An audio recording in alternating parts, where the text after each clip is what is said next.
What's the world coming to? We're losing hope, but I got good news. The world is marching with a brand new sound. If you can't hear it, I'll count it down. We're shouting 1, 2, 3, 4. We don't want blacks dying no more. 5, 6, 7, 8. Black people always have been great. 9, 10, 11, 12. We have too many blacks in jail. What's the cry? What's the chatter? Pump your fist, everybody say Black lives matter. Black lives matter. Black lives matter. Black lives matter. everybody say I can't breathe. Hands up, don't shoot. I can't breathe. Hands up, don't shoot. I can't breathe. Hands up, don't shoot. I can't breathe. Hands up, don't Some shoot. say black, some say colored. Help if I turn the microphone on. Hey, y'all. Welcome to the latest episode of Coffee, Current Events, and Politics in Luqman Nation. The most dangerous show on social media anywhere. And today is Sunday, June 28th. Man, this month is, It's flying. It's definitely flying. whew, that crazy how much stuff is going on.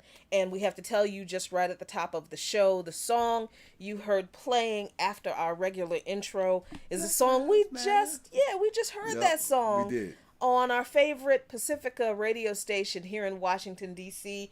The song is called Black Lives Matter. It was written and performed by Pastor Chris Harris. The song is actually 5 years old. Wow. He wrote it after that song came out after the murder of Eric Garner. Oh, okay. All right. Yeah. Right. I thought it was Yeah. something new. I did too, because I hadn't heard it before, but I think it's an important song. We're not crazy about all the lyrics, but look, there's only so much nitpicking you can do before you just gotta take the art that's out there for what it is. So The fact, but the most important thing is the fact that people are engaging, people are engaging. and that's the thing. You know, it might not be the way some of us purists like it, Right. You know, but people are at least engaging in the discussion. Yeah, they are. I mean, and I think it's kind of cool that a pastor did write Yeah, that song. I think and, so and it too. is clearly a protest anthem, and it is clearly pro-black. So before we get started, thank you all so much for all of your support and everything that you have done to share our videos, liking our page, subscribing to us on YouTube. Keep it up. Keep doing that. Keep introducing your friends to Luqman Nation. There's plenty of room. That's right. I like to first of all just say, look, we're just starting, and so share this video. If you're new to Luqman Nation, welcome. Hit the notification button so that you'll know when we come on with other broadcasts. Sometimes we just feel like doing an impromptu broadcast. If you have the notification, you'll be part of that too. You can subscribe to us on YouTube. We have a Facebook page. We don't know how long that's going to stay up. We've been getting a lot of warnings. You know, Yeah. Facebook been threatening us and all this Facebook has kind of been stuff. after us, Right, man. right. So I mean, but we still got it up. So you can go on Coffee, Current Events, and Politics in Luqman Nation on our Facebook page. We also have a friends page. So we don't talk about the friends page too much, but we have a friends page, which is also on Facebook. And because we have friends that aren't really into politics too much, and they like to hang out, they like to laugh, they like to joke. I like to laugh, I like to joke. You are very funny. Yeah, so I always peek my head on the friends page, and I share content there, and Jackie shares content there, and it's sort of like a little lighter content in the friends page. I mean, but we try to nudge them every now and then. Like we'll throw a little something in there, to keep them up, up to par.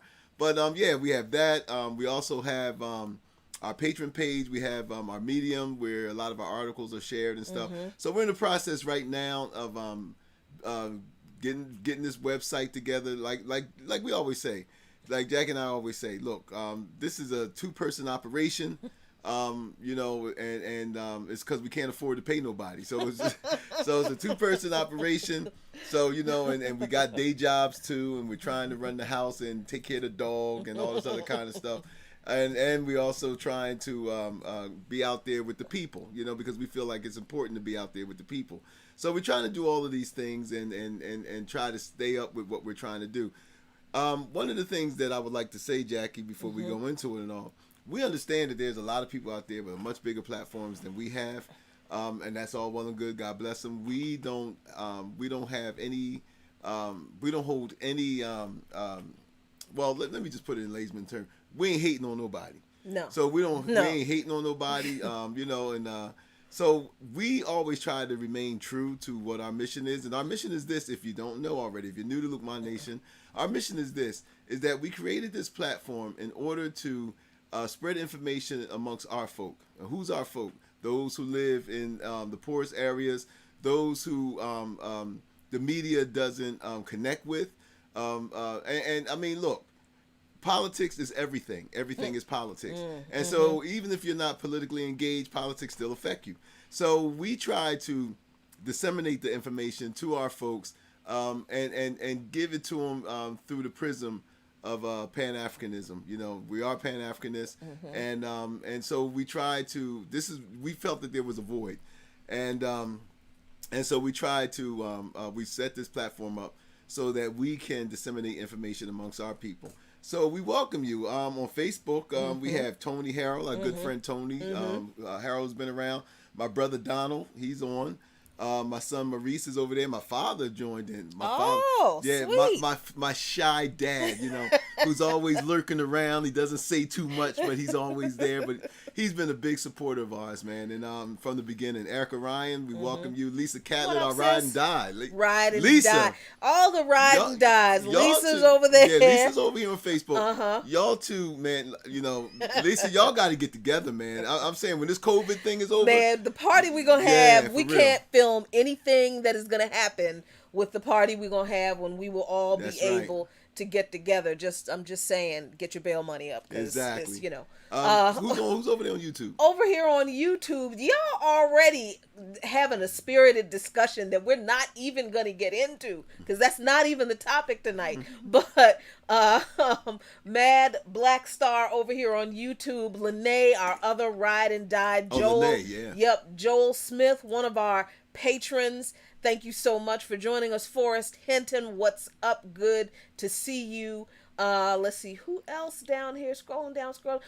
Veronica Ancrum, what's going on? Uncle brother, what's up, brother? Uncle brother, how you doing? I gotta give this to you, Uncle brother. Our brother, we are good. We are good, and we are so glad to see all of you here in Luqman Nation. Let's get into this. Let's get into it. So share this video, share.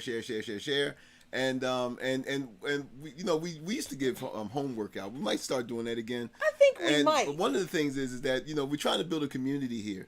So I mean, what we will always say is wherever you are on this wonderful blue planet of ours, please join a local organization because this is a fight.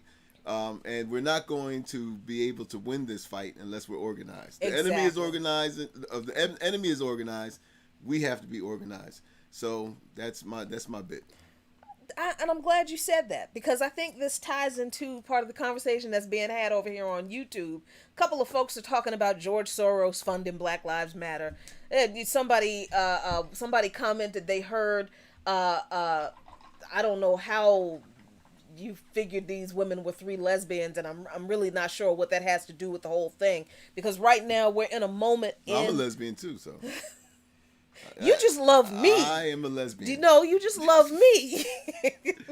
Shout out to the LGBTQ plus community who just had their Global Pride Day. Exactly, and that ties into this because we are in a moment now where we are recognizing, we meaning Black people, are recognizing that we have to do a much better job of centering and listening to the voices and hearing the voices of our Black, trans, and queer community. Because we can't sit up here and talk about Black Lives Matter and then we're crapping on Black, trans, and queer people. That's not, and I know there's a whole lot of hotepery that we've got to combat with some seriously messed up homophobic narratives that come from the extremely, you can't even call those folks woke.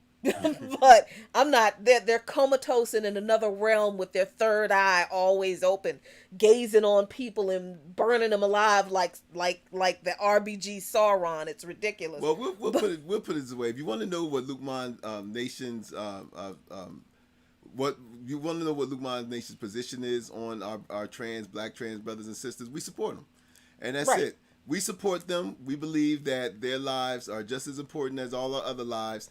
However they choose to live their lives do not affect me at all. So the thing of it is that if that bothers some of you, then I mean, oh well. But we are here and saying that Black Lives Matter, not just some Black lives, not just the ones we like, not the ones that that live their lives according to the way we would like them to live.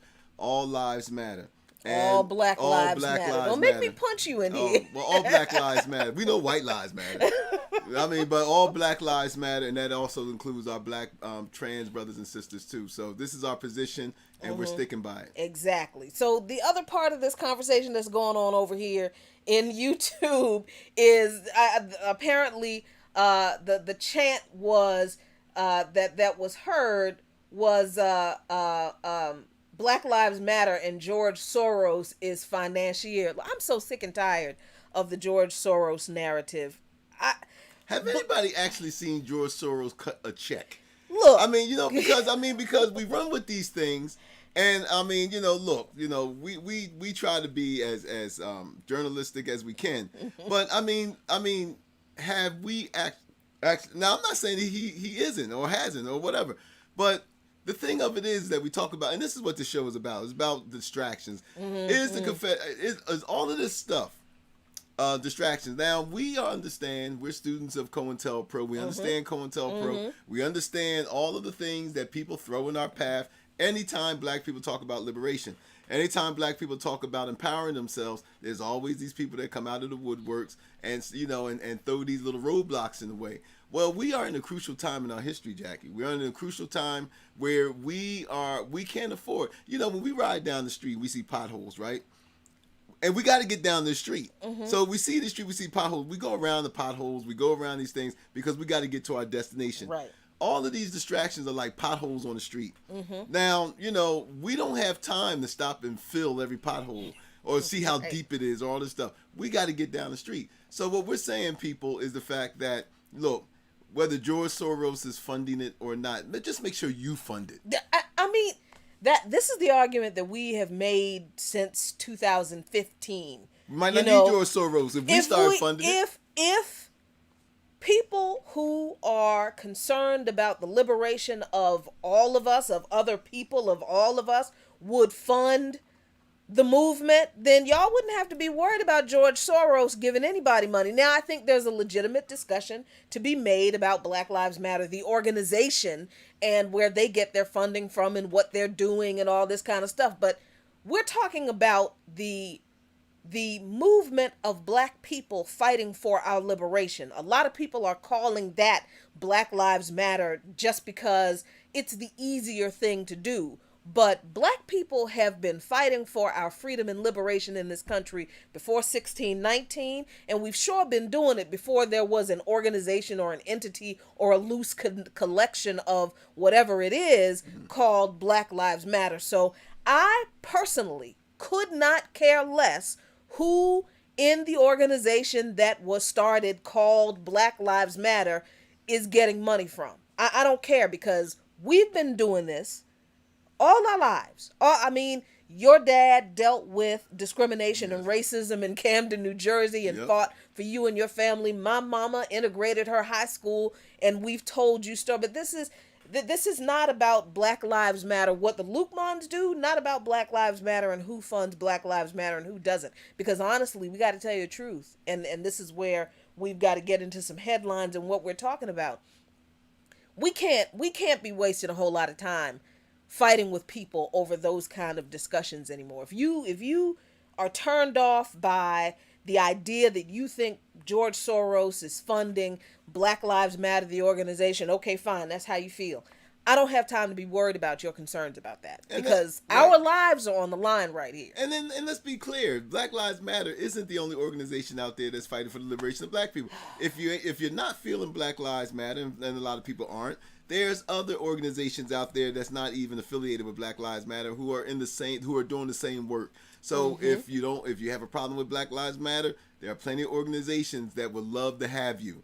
So so it's about the fight. And there's one thing that they say in a lot of 12-step groups. They always say that you place principles before personality, right? So the thing of it is that this is what we have to do. We have to place the principles ahead of these personalities. We can't make the fight and liberation about a person, an organization. We can't make our liberation about these things. People will fail you. People will fail you. People will come up short. Organizations will come up short. But it is about the fight. And that's what it is. If we can keep our eyes, as they used to say in the old documentary, if we can keep the old song, keep our eyes on the prize. If we can keep our eyes on the prize and not get bogged down in personalities and in what we would like to see, then this movement could be a lot more effective. So if Black Lives Matter isn't your thing, if you don't like the way that it's being funded, anything. There are plenty of organizations out there. All you have to do is they're not hiding from you.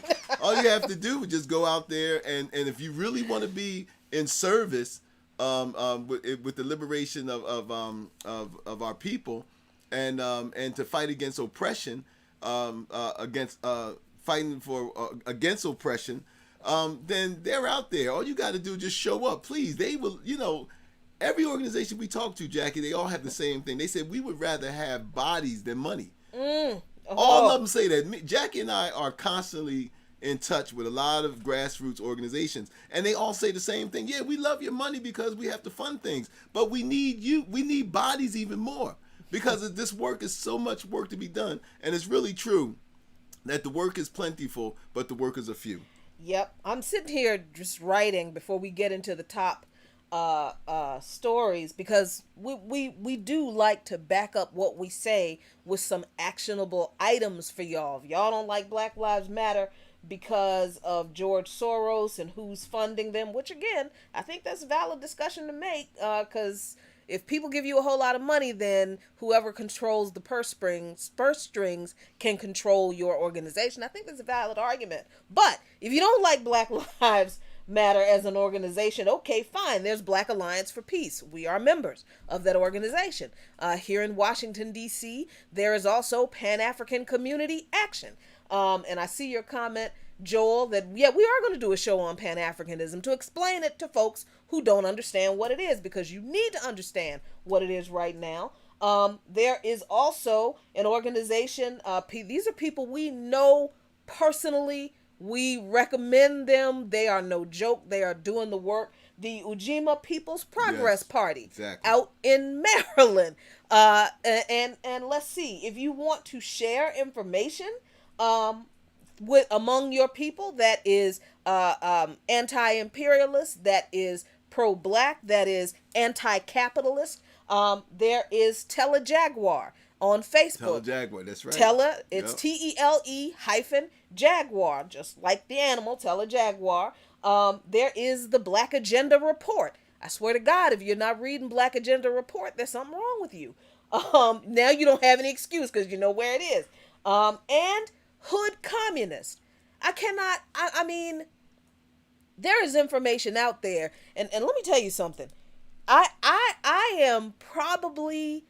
We were talking about this earlier today, hon, how we can pick up the phone or send an email to people who we have admired for years because of their work. And we see people writing incredibly clear and sharp, no bullshit analyses of what is going on today, like you will find in Hood Communist, and also doing other work. Right. And I'm just going to shout out Erica right now because she has a book, a literacy project, okay, where she buys books for black authors. You give Erica Kane some money so she can buy some more books by black authors to give to black children so they can. So these are people who we know. Ajamu Baraka, Netfa Freeman, Margaret Kimberly. Oh, Friends of the Congo. Maurice Carney. Right, People Maurice who Carney. we have admired for so long, and we see that not just their work, but their commitment to the struggle for liberation for our people. The reason we told you about Telejaguar is because they focus on Chicano rights and history and the struggle of Chicano people. And these are all intersectional. We're working to connect ourselves with queer and transgender groups. Exactly. This is not a game. So We all have the same enemy. Exactly. You sit around and waste your time worrying about who George Soros and the Ford Foundation are or are not giving their money to. We just feel like we don't have time for that, so we've given you a whole bunch of other resources that you can focus on, as well as continuing to support Luqman Nation. Exactly, and I want to clarify one thing too, because we have some new people. And when I just made that statement about we all have the same enemy, I'm not saying, what I don't mean is, to put in proper context, I'm not saying that white people are our enemy. We have a lot of white allies out there. You've seen the videos. There are a lot of white people that are putting their bodies and their resources on the line to help us fight this beast. So when we talk about the enemy, we're talking about the ideology and philosophy of white supremacy. And white supremacy can be, you don't have to just be white to be a white supremacist. You can be black and be a white supremacist. And still push that ideology. So that's when we talk about the enemy, we're talking about this philosophy that's been around for about 1,000 years that has basically corrupted the earth.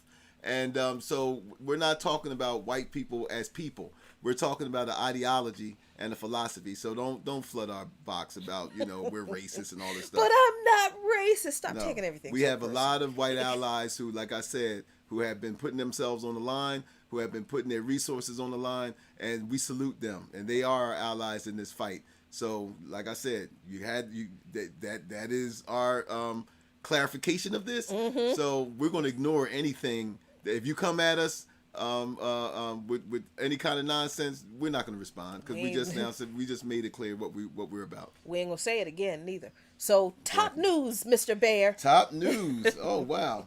You gotta love the white supremacists because they never stop, man. I mean, they never stop. There's here's a story that really went past me before I seen this song. It's a private Baptist university says student no longer enrolled after racist TikTok post. Now, it says a student at a private Baptist university in Texas who posted a racist TikTok video online earlier this week is no longer enrolled, school officials said Friday. Hardin Simmons University in Abilene did not reveal the name of the person, who posted the video, but acknowledged it was one of their students who was wearing an HSU t-shirt in the video. The quote from the school says, "We're deeply disappointed and an unacceptable social media post." Hardin Simmons president Eric Bruntmeyer said in a video statement, adding that the post does not reflect the Christian values of HSU. Here the post is. Yeah, the post is, yes, okay, y'all got the post. So in the video, the student appears to claim that people overreacted to the deaths of black people killed by white people, but don't react the same way to incidents in which a white person is killed by someone who is black. Yeah, that happens a lot. In the original video, the young woman first writes the caption, quote, "People when a black person kills a black person," which shows her standing with a calm demeanor. The next caption in the video reads, "People when a black person kills a white person," and shows the woman remaining calm.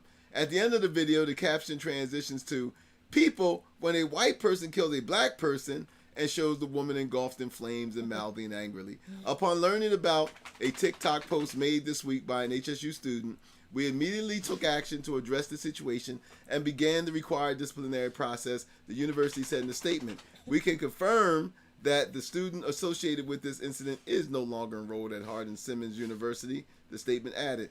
So yeah, there's one of these, and Christian university too, but yeah, it's just amazing, man, that they just don't give up.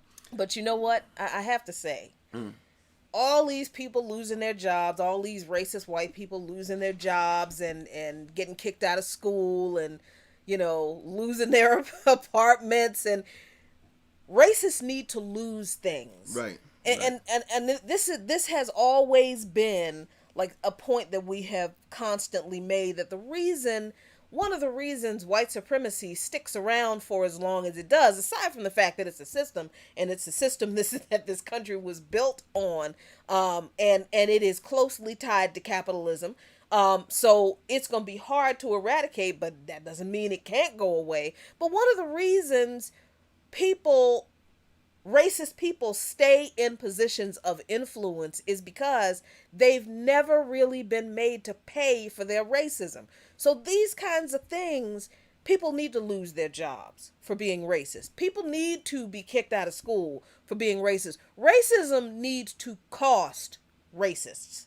It just does. And that just needs to be a part of this conversation. Now, I'm not going to go so far as to say racists need to be thrown in jail, because I'm struggling with my own ideas and beliefs on prison abolition. And I'll readily admit that I'm somewhere along that journey. I'm not sure where I am yet.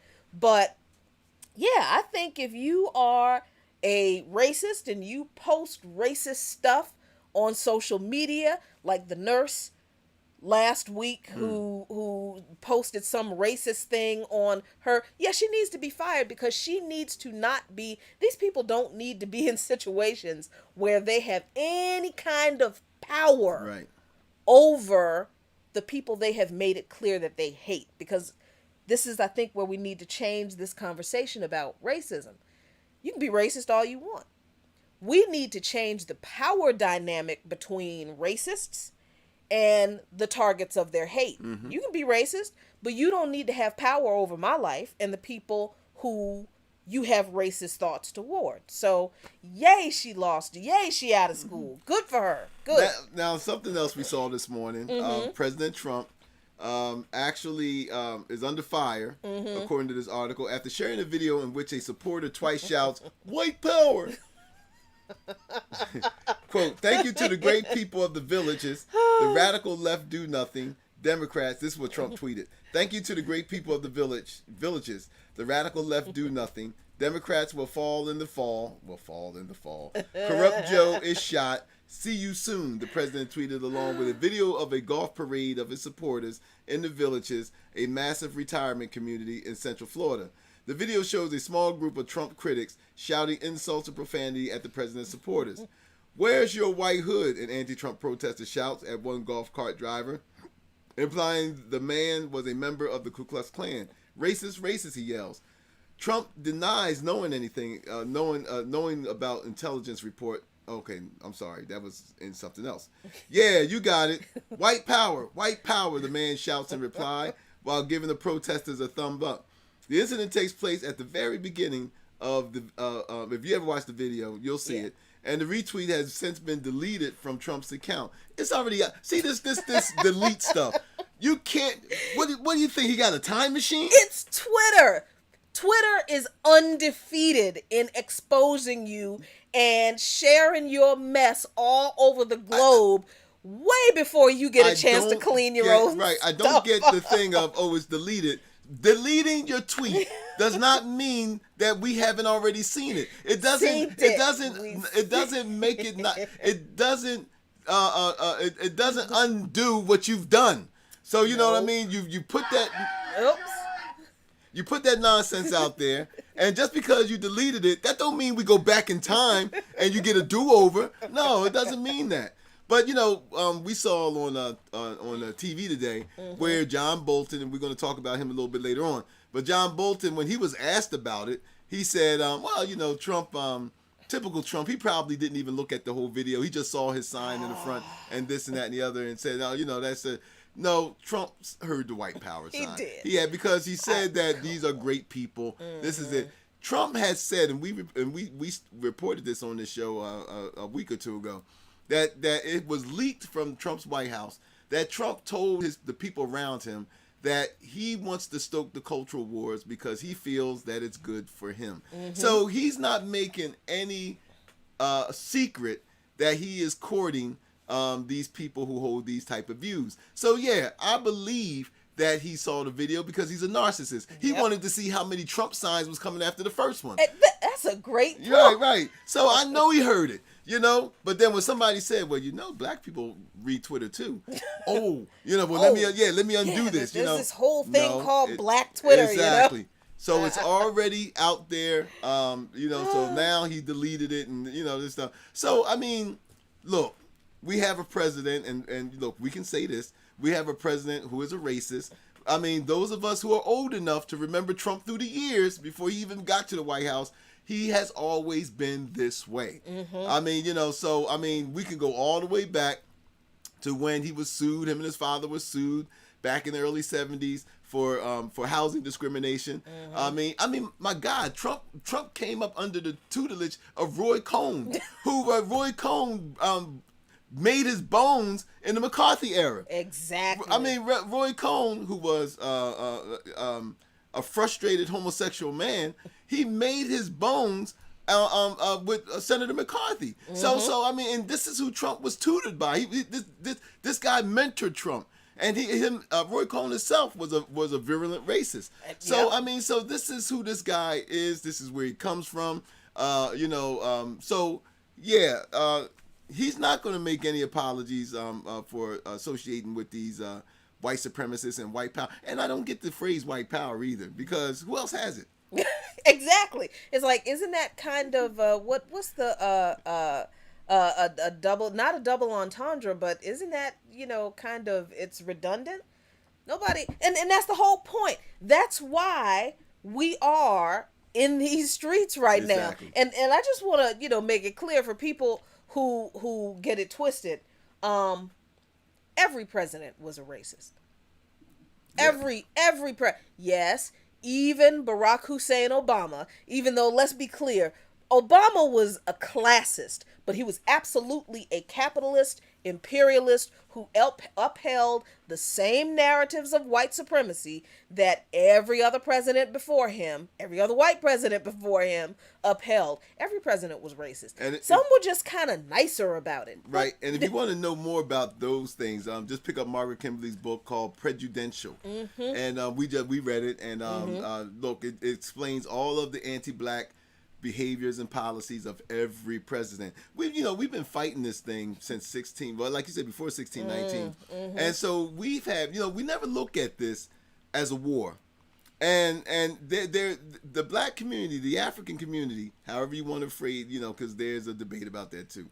But the black community, those of us of African descent, have been in a state of war with this country since we've been here. We've said this on this show plenty of times. There has never been a truce. There has never been a timeout. There has never been we have always been under constant assault in one form or fashion since we've been here for 400 years.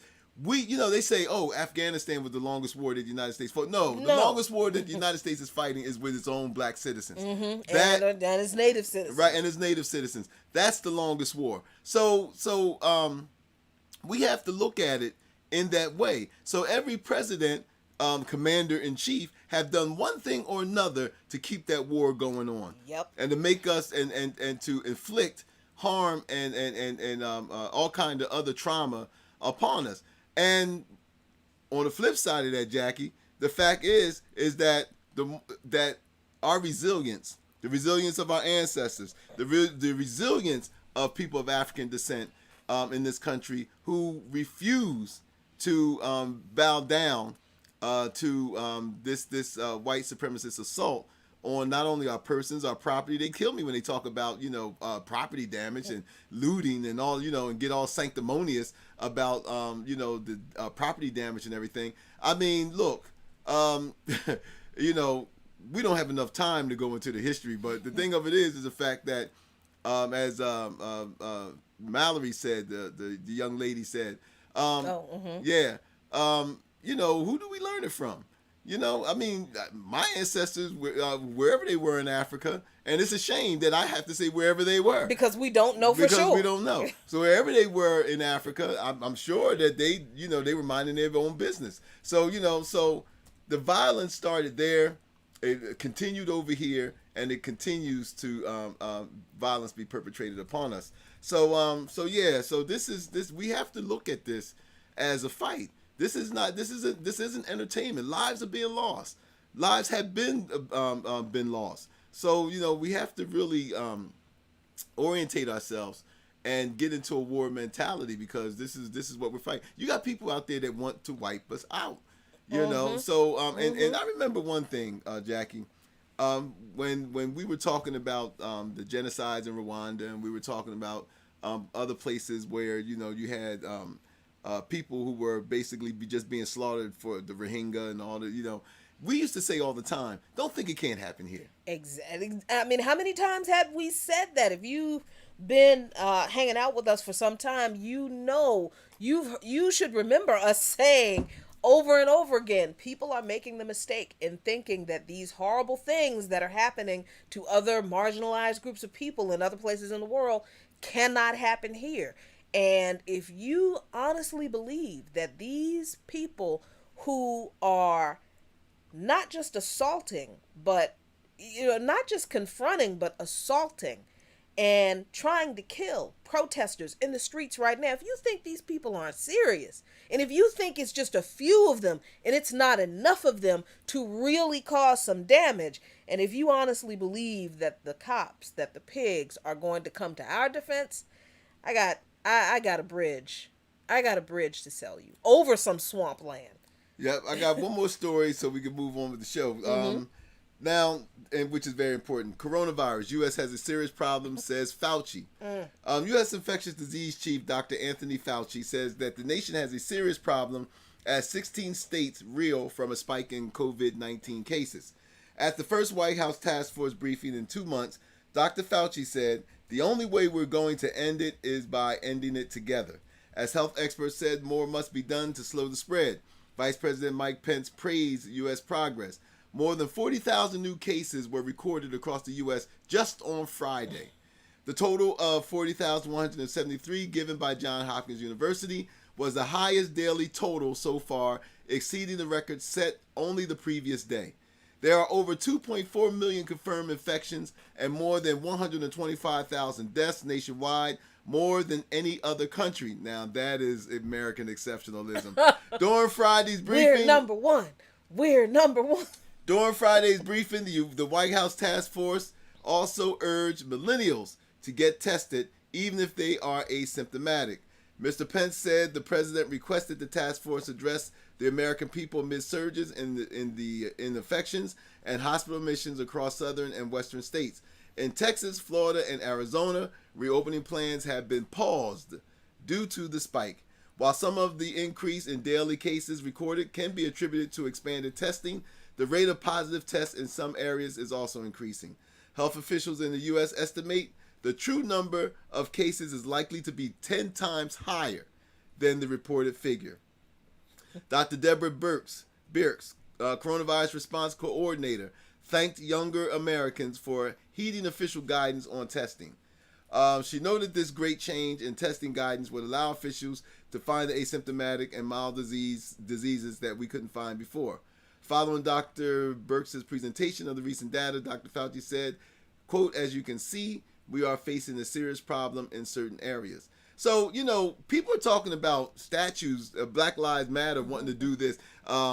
Giuliani, oh, Black Lives Matter. They want to destroy the United States. They want to, they want to tear down this, and they want to do this and want to do that. Well, one thing Black Lives Matter isn't doing is getting people sick. I mean, that's the truth. Now, when the spike in COVID cases was first reported 2 weeks ago, started to be reported in corporate news, a lot of outlets used pictures of the current protests in their headlines with those stories. And that was an intentional.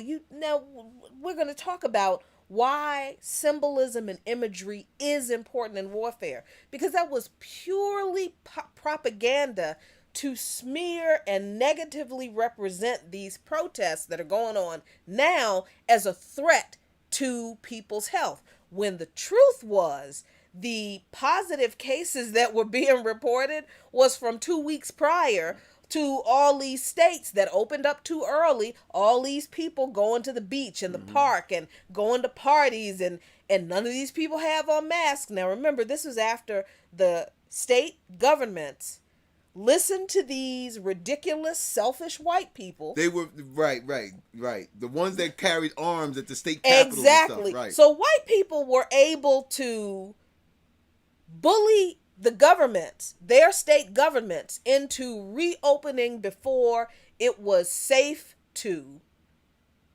a month ago. Most of those people didn't have masks on. Most of those people weren't socially distancing. The only protection they had was the American flag and their guns. That's all they had. Exactly. And then 2 weeks later, 2-3 weeks later, most of those states report an uptick in positive COVID cases. But when they report those cases, they use pictures of multiracial coalition of protesters out here, mostly black though, and saying that, so that sends the message that it's the current protests that caused the spike. But when you look at, I mean, and this is how, even in the propaganda war that corporate media that is controlled by the state,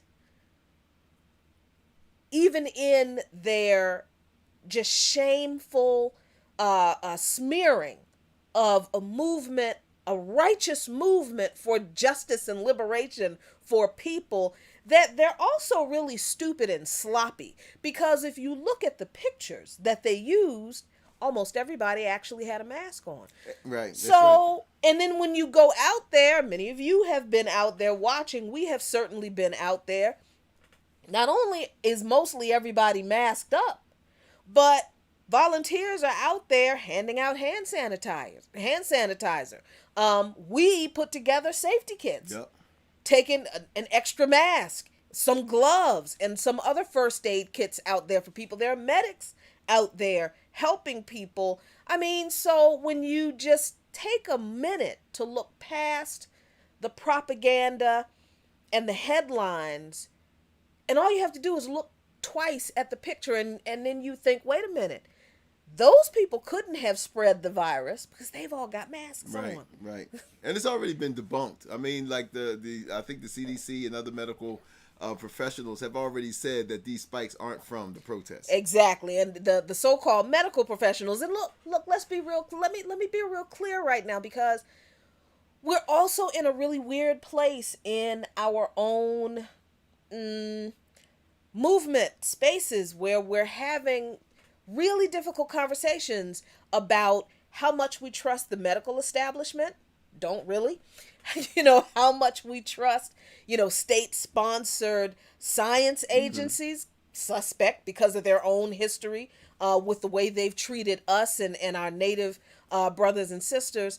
There are conversations that we are having about how much do we trust these so-called experts to report on what is really happening. The influence of the pharmaceutical industry and how, whether they're paying hospitals to over-report COVID cases. Yeah, we're having these conversations, and I think they're important to have. Again, I think for us, it comes down to something really simple. We personally know people who have contracted this virus, who have recovered from it, absolutely, yes. Who have died. But who have also died from it. And we know people who, yes, some of them were older and they had other health conditions, but we have to ask ourselves if those people would still be alive, even with their advanced age and their health conditions, had they not contracted this virus. So for us, it comes down to, we feel like there are some people who are reactionary, right-wing, selfish, America first, rugged individualism folks who honestly don't care about helping other people, who are not going to be convinced that this virus is a real serious thing unless hundreds and thousands of white people are literally dropping dead in the street with bodily fluids spewing out of their orifices, like in, Outbreak, the movie Outbreak. And they're not going to believe it until that's happening to white people. And I really believe that's true. But I feel like there are also some folks in our own movement who will not be convinced of the seriousness of this virus along the same lines unless there is a lot, just more mass death. And that's really difficult to contend with. And I don't want to gloss over that like that's not a concern, a conversation we're having, because, and I think they're valid conversations to have. But at the end of the day, COVID-19 is a virus that exists. It has killed people. It has killed people that we know. I'm sure some of you, it has killed people that you know. And we do have to be careful about not just how we take care of ourselves when we're out in these streets, but if we're really talking about we want freedom and liberation for our people, we got to be careful that we're taking care of each other. So because of the spike in these COVID cases that is happening, if you have to be in an enclosed space, wear a damn mask. It's not hard. I mean, they're more readily available now. Wear a mask. If you can avoid being in an enclosed space, avoid it. If you're going to go out to these protests, wear a mask. Hand sanitizer. Lots of it. I mean, but this is stuff, I mean, one of the things that, I mean, people could debate all of the, the edges and all the stuff about what you was mentioning about the healthcare system and all. What is not debatable is the fact that the rest of the world is past the curve. And the United States haven't even been to the curve yet. The curve is like, right. We can't even see it. And because, and so you have, it was this rush to open up the economy, so-called open up the economy. And most experts are saying that it was because of that, the reason why. And this was predicted even before. I mean, medical professionals were saying that it was too early to open up some of these places. But because of the almighty dollar, because, folks want the almighty dollar, that, I mean, look, the rest of the world is already, there have been some few spikes back, in other parts of the world. But because travel has been limited, right? A lot of these countries have bit the bullet early, and they went and grabbed this thing by the horns early. While the United States was they wanted to make every dollar they could before they shut down. I mean, and so now we're paying the price. What's even more sinister, what's even more shameful, is that you got this guy in the White House, of everything else, demanding that 24 million people get kicked off of the what they call Obamacare. Right. The Affordable Care Act. So here you got this guy who who bumbled the whole COVID pandemic in the United States when it comes to testing, even admitting to his supporters at the rally in Tulsa that he told his people to slow it down. Now, his people were so embarrassed by that they immediately went to the news outlets and said, "Oh no, he was just joking." Right. He wasn't joking. He was not. This joking. man is only concerned about himself. He's only concerned about getting a second term. He's only concerned about himself. He'll sacrifice the country. He'll sacrifice anybody in order to. The report that he even went to, now China's supposed to be the big bad guy, yet he went to President Xi and told Xi, help me with my reelection. Right. By buying U.S. Agriculture through that ridiculous trade deal. Exactly. I mean, and this is the guy, and understand something. We're not letting the Democratic Party off the hook here, because they've been just as useless. But Donald Trump is the commander-in-chief, and there were several things he could have done, should have done as president, but he just chose not to do. We're certainly condemning those Democratic members of Congress who were briefed by the Intelligence Committee about the coming pandemic and chose to sell their stocks instead of prepare their states for what was coming. So they're all members of a capitalist death cult, and Donald Trump he's the leader of it. Well, what you're going to see is what I said before on this show. What you're going to see is another nationwide shutdown. All of these states, you think so? Yep, all of these states that reopen, this COVID thing is going to get so out of control once again, because even with the warnings and stuff, you still got people out there not wearing masks. I mean, they're even fighting people at stores now who's trying to enforce these mask rules. And the dangerous part is the fact some of these states are going to be forced, and I believe this to be true. A lot of these states are going to be forced to having either their police and military, sometimes the same thing, enforce these rules, because as this COVID starts to spread even worse, and then you're going to get, there's already 100 and some thousand people dead. 125. Now, when this starts to get to 200,000, 300,000, when we get to 500,000, then I mean, the toll that it's going to take on this economy and this society is going to be catastrophic. And so it's going to require state and local governments and federal government to really be a lot more aggressive in getting folks to just do some simple shit.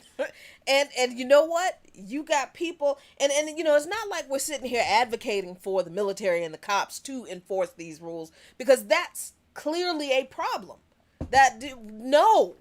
Because we know that we know that they don't enforce anything fairly. We've seen how they enforce mask recommendations already, with the way they're locking black folks and brown folks up for violating social distancing and mask regulations. But white people, they're passing out, you know, water and masks in the park. And you know, so we're not advocating for that.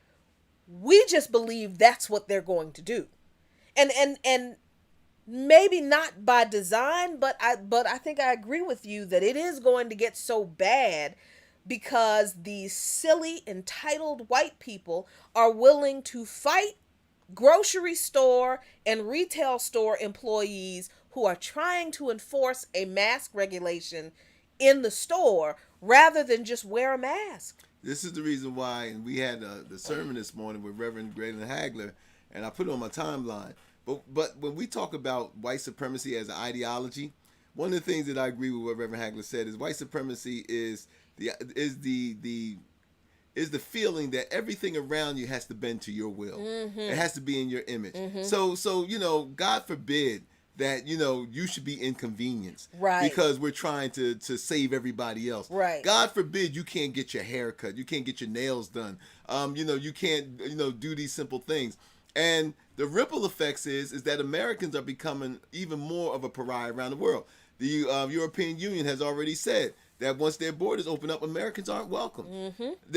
I think that's going to happen in a lot of parts of the world, as long as they see that the United States has not taken this pandemic seriously. You're going to, you know, God knows, man, irony is a mother effer. Because here this country was telling people who shouldn't come in.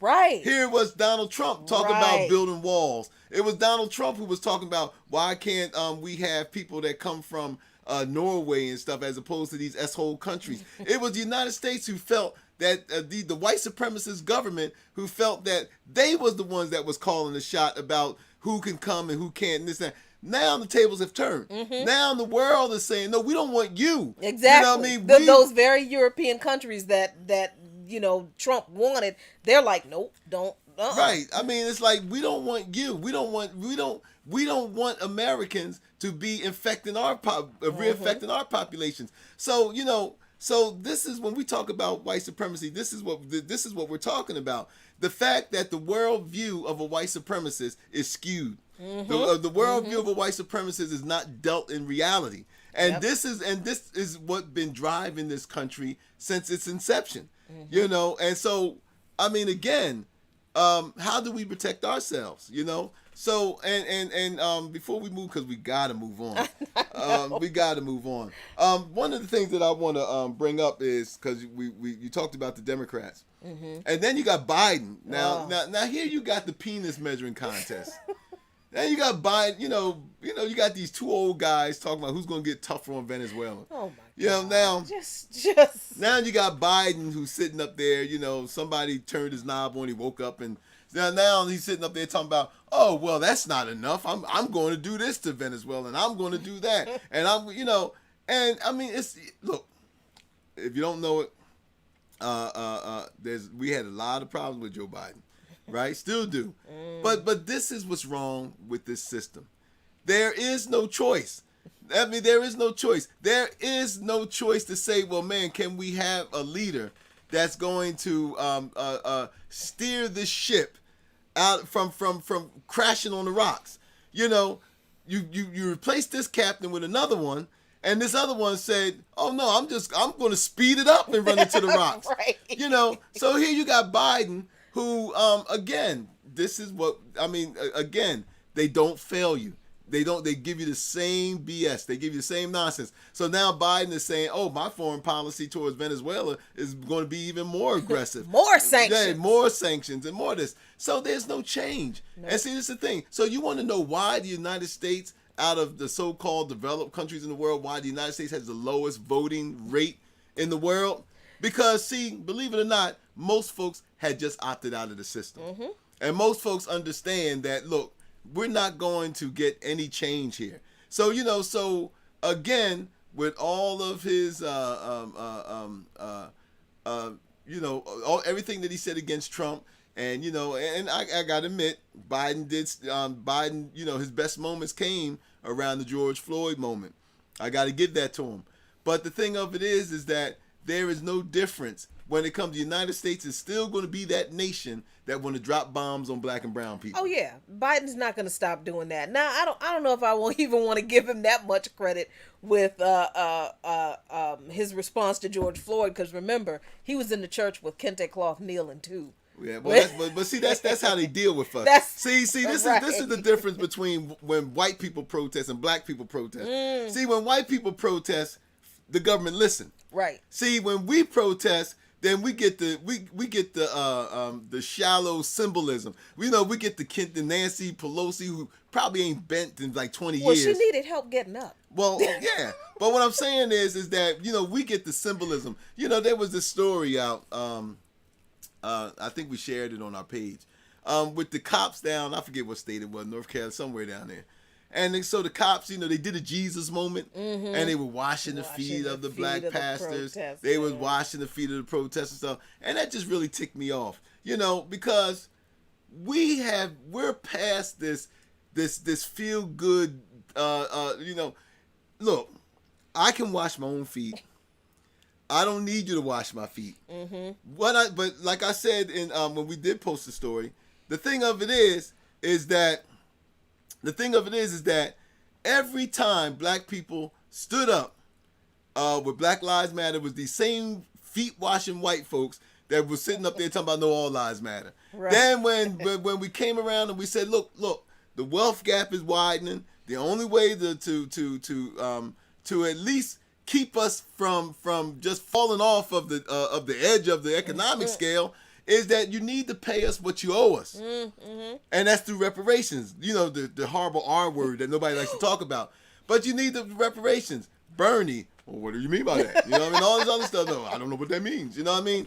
You know what it means for everybody else. But it was, again, you had the same, same good-hearted white folks that sitting up there talking about, well, I don't think black people should get a check. Maybe we should do this and do that, do this.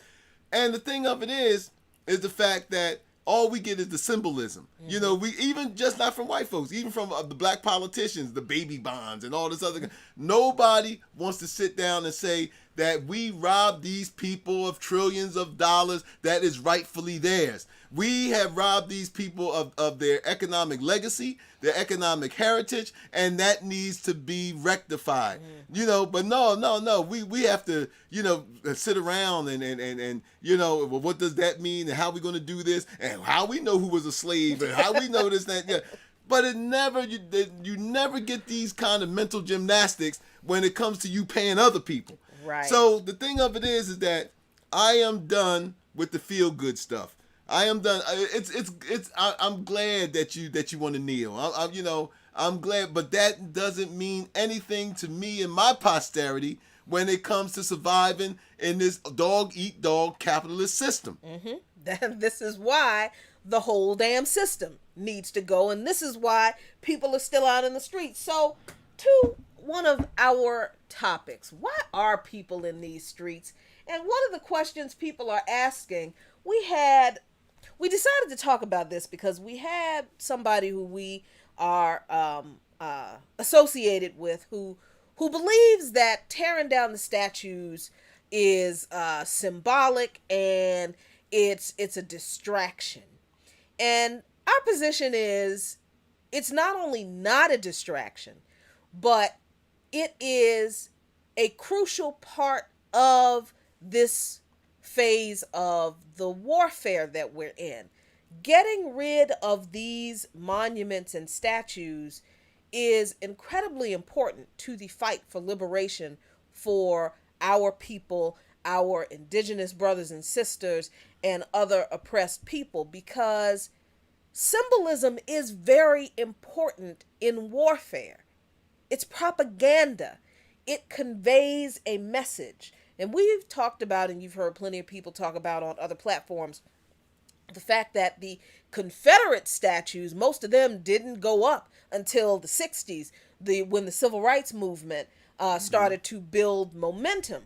But then the issue is, why is the focus only on the Confederate monuments when in fact, we're not just talking about white people who fought for the Confederacy who are the problem. We're also talking about a bunch of white folks who fought for the Union, like Ulysses S. Grant. A friend of ours was upset and posted on their page, "Oh my God, they took down the statue of Ulysses S. Grant. He was a good guy. He fought for the Union." But Ulysses S. Grant was not a good guy, because he's the one who ordered the military to go kill Native Americans, and he owned the slaves. people. I know that, yeah.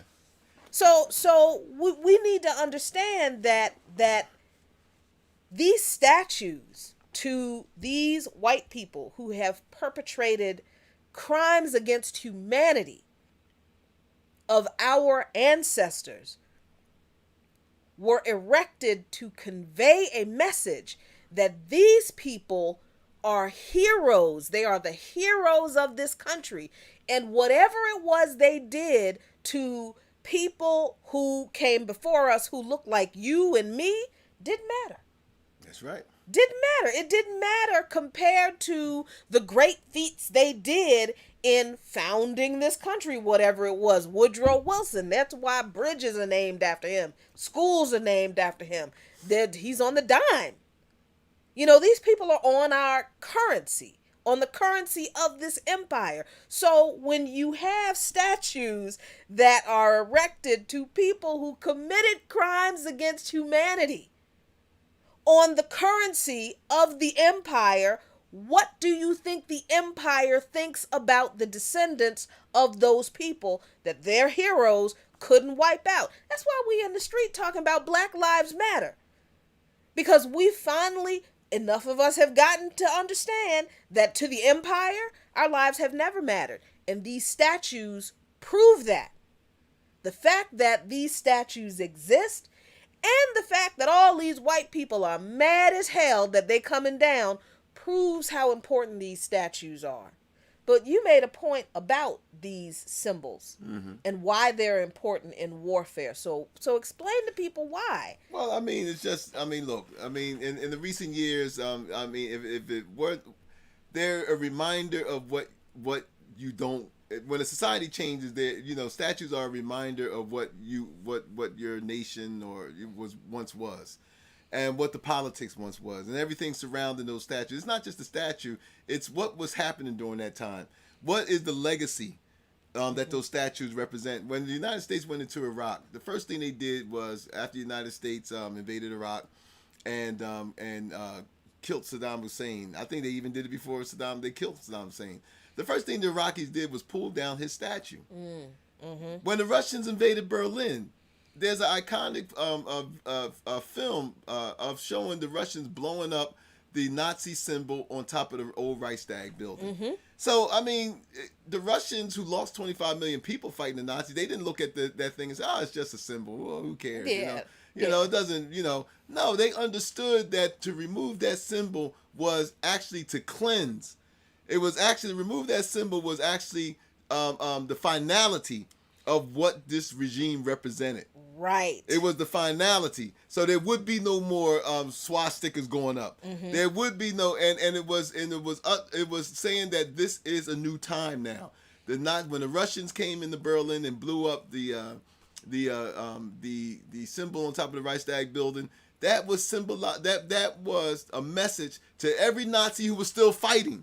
It's over. And I'm glad you said that, because you have to remember that when Berlin was taken by the Russians, and a lot of people, when you watch that video, that film of the Nazi symbol being blown up over the Reichstag, a lot of people are like, oh, U.S. soldiers, the U.S. didn't do that. That was the Russians.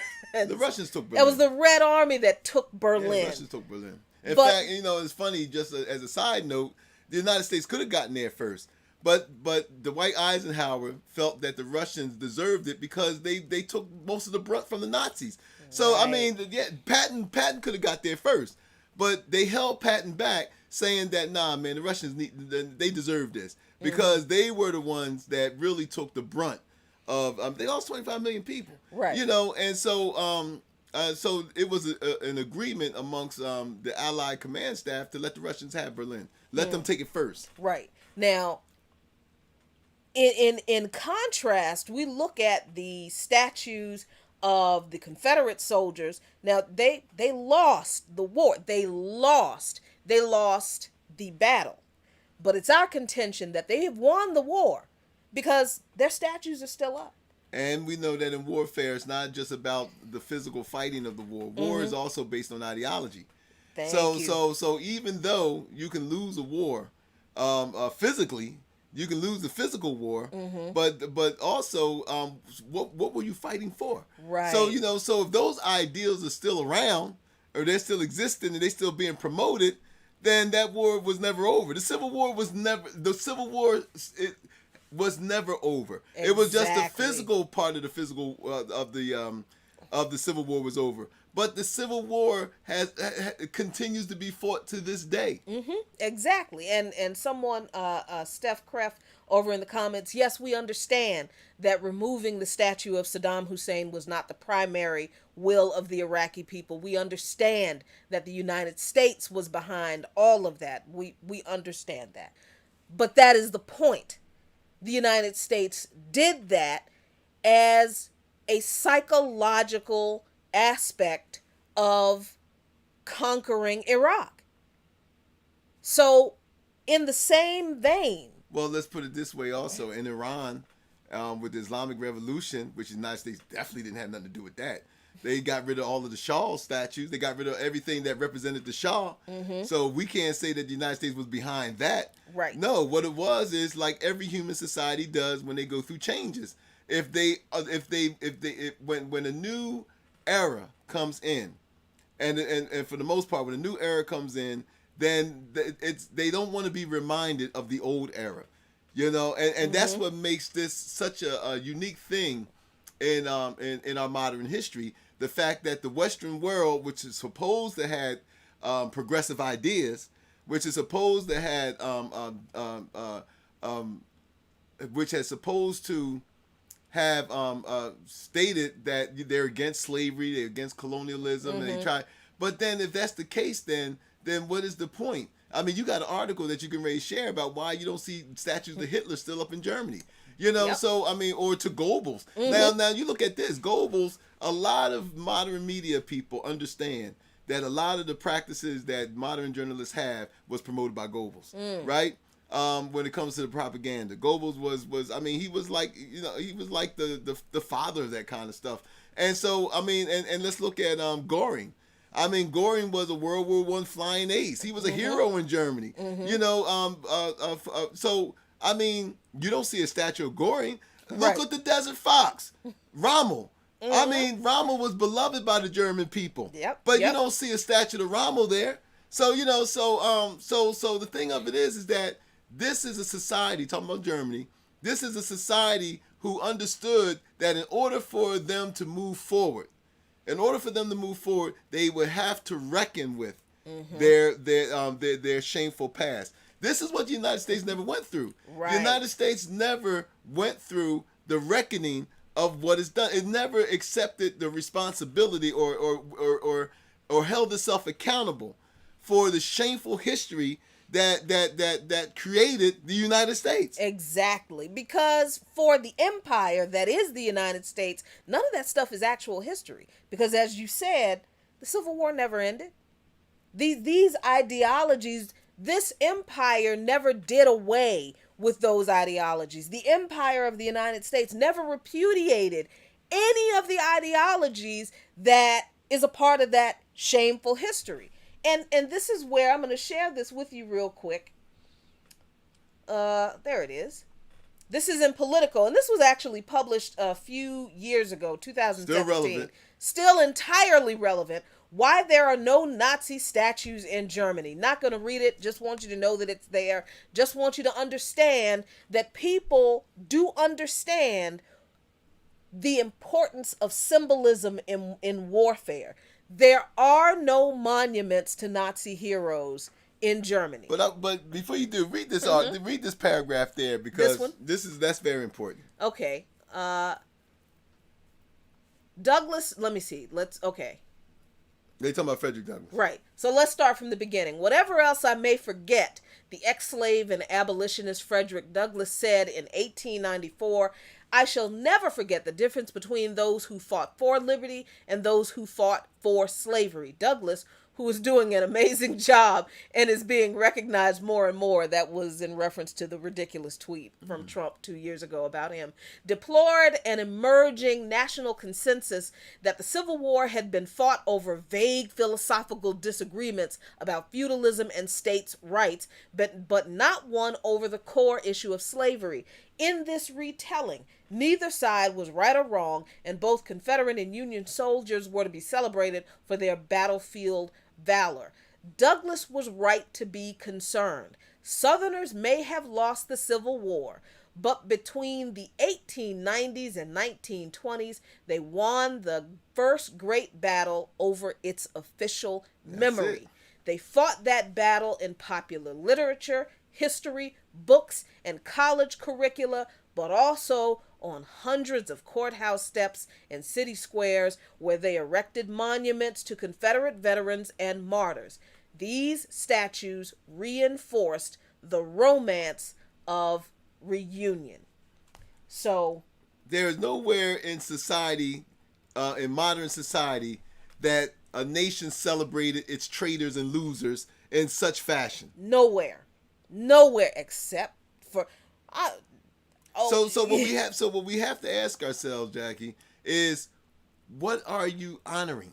Right. What are you holding on to? Because we're not just talking about the statues. We're talking about military bases being named after these people. We're talking about schools being named after these Exactly. people. And again, we're not just talking about the Confederacy. We are talking about people like Woodrow Wilson, who was a virulent racist who screened the first movie in the White House. And what was that movie? Birth of a Nation. He said that was the greatest movie he had ever seen. It was like history was written by lightning. That's what he said. So we're talking about correctly reflecting the legacy of these people who are being celebrated and being honest about the impact they have had on the psychological warfare that the empire has used them for against our people, and what kind of society we want in the future, who we want our heroes to really be. That is what we should concern ourselves with now. Yes. And I think that as we end the show, I think that what the fight is not so much trying, folks got this distraction or this thing about erasing history. First of all, you can't erase history. What's happened done happened. What we don't need to be is reminded of that shameful history. And that's what these statues and these monuments represent. Now, what you see out there fighting, these young people that's out there fighting. I remember this one young white girl on one of the news programs about when the George Floyd thing first happened. And they asked her, and she probably was like maybe 19, 20 years old, but they asked her, they said, why are you out here?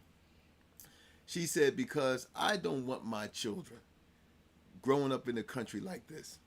Now this is a young white woman who, by all means, don't have really a dog in this fight. Right. You know, all she got to do is just play the dice of being white. You know what I mean? And but she said, I don't want my children to grow up in a country like this. We don't understand how powerful her statement was. Because see, if I would have said that, I don't want my grandchildren growing up in a country like this, well, then y'all could just go back to Africa.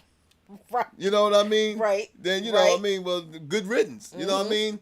But to have a young white woman, see, we got to understand, when these founding fathers came up with this experiment, they made it plain who it was for. Right. They said Right. for us and our posterity. Right, our posterity. That means their descendants. You couldn't include us because in the same document we were 2/3 of a person. So if we're 2/5, however they had it, 3/5. 3/5. So we're 3/5 of a human being. So how can a 3/5 of a human being have a posterity? You know, they let it be known through Dred Scott that we didn't have rights that white folks had to respect. So when they put that in a document about for us and our posterity, we knew that it didn't include us. It didn't include Native Americans because they did everything they could to march them out of here and kill them and commit genocide against them. So the thing of it is that they made it plain in their documents who this was for. This young white woman was who they had in mind. And so when she stood up and said, I'm dissatisfied with this country, in the halls of power, that meant something. Right. And that is what is causing them to respond with such virulent, just unconscionable. Well, it's not unconscionable because it's the empire. And this is the kind of violence that they have just reserved for folks who look like us and, you know, brown folks around the world. But now they're going after all the nice white people in the streets who are in the streets alongside of us because the empire is not going to let their symbolism go. They're not going to end their psychological campaign against us without a fight. And understand, we recognize that taking down the symbols of the empire and the tools that they use to convey their propaganda, to wage this propaganda war against us, is not the end of anything. We also understand that there are some people in the streets who don't realize that. But that's why we have to be in the streets with people and offer people the political education that they need to understand that this is just a part of the battle. This is just a tactic. It's not the victory. It is, oh, trust me, it feels good to see these statues toppled by the people. I'm not even gonna lie. I celebrate every time. But I also understand that this is not the end of the work that we have to do. And some people do need to be educated on why that's a good start. But a start is what it is. There is more that has to come after that. So, no, we don't believe that the people in the streets taking these statues down is a distraction from the actual conversation. It's a part of the conversation. Because these statues represent a part of the campaign, the psychological campaign that's been waged against our people for 500 years. That's right. You can't incite people to revolution and then criticize the way they go about it. Yeah, and it's like, oh, the system needs to come down. Wait. Hold on. Don't do that, though. Yep. So anyway, we're at the end of our show. And look, if you like what you've seen here, if you like what you heard here, if you want to see more of this, consider becoming a Patreon. We do a Patreon show on Wednesdays at 7 o'clock. And it's just for patrons only. And look, Jackie and I got day jobs, so ain't nobody over here trying to get rich off nothing. What we do though is that your money, we put it to good use, and we appreciate all of our patrons, and we appreciate your support. Again, if you just joined it in, please subscribe on YouTube. Click the notification buttons. Join our page on Coffee, Current Events, and Politics. Why it's still there. Facebook. On Facebook. Right. And hey, look, and again, we can't emphasize this enough. Please join local organizations. Politics are local, and join local organizations. If you're able, then find out what you can do to push this movement along. And those of you who aren't able to physically do anything, then send some money. The revolution has to be funded. So this is what we talk about. So please, again, we love doing this. We have a passion for this, and it's no game to us.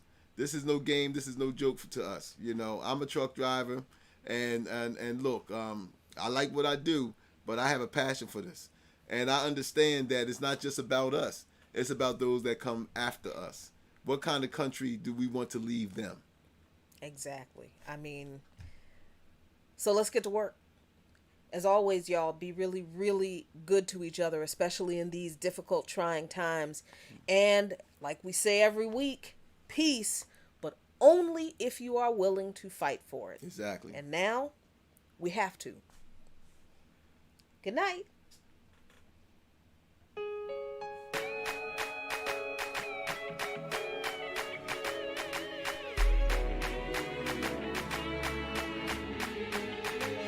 What's the word?